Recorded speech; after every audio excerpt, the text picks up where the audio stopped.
Hi, this is Aspasia Sterling. I'm a media and communication critic with a soft spot for irony and a taste for the absurdities of public speech. The ancients called it rhetoric.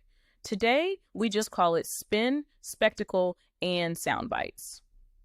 I like to pull back the curtain on how messages are crafted, why they stick or backfire, and what that says about power. Think of this as a quick detour through the funhouse mirror where politics and media meet. Buckle up. I'm Aspasia, spins my thing.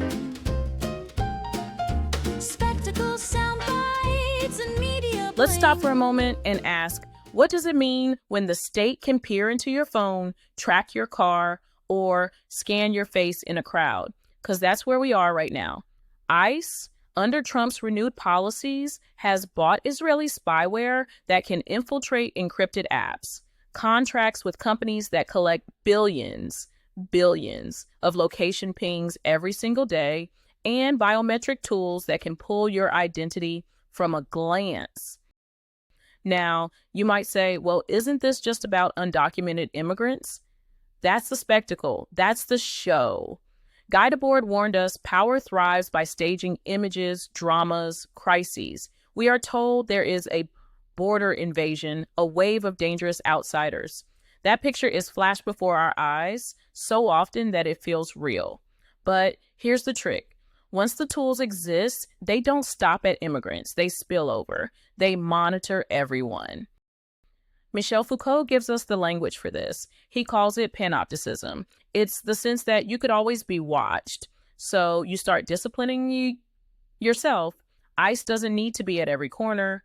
The knowledge that your phone can be hacked, your license plate scanned, your data sold, this is enough to keep you in line. And then Foucault talks about biopolitics, the power over populations, the management of life itself. Look at what ICE is doing, accessing IRS records, Medicaid files, health data. It's not just about borders anymore. It's about governing through surveillance of the most intimate parts of our lives. History should make us pause here. The Romans mastered this. Yes, they had legions and roads, but the real control came from the census, every household counted, every field measured, every tax levied. Rome didn't just conquer by the sword, it conquered by paperwork, by visibility. You could not belong to the empire without being registered, taxed, cataloged. Surveillance was the quiet glue that held together a massive empire. Today, ICE does the same, not with scribes and tablets, but with servers and spyware. Fast forward to the 20th century, East Germany. The Stasi built what was then the most feared surveillance state in the world.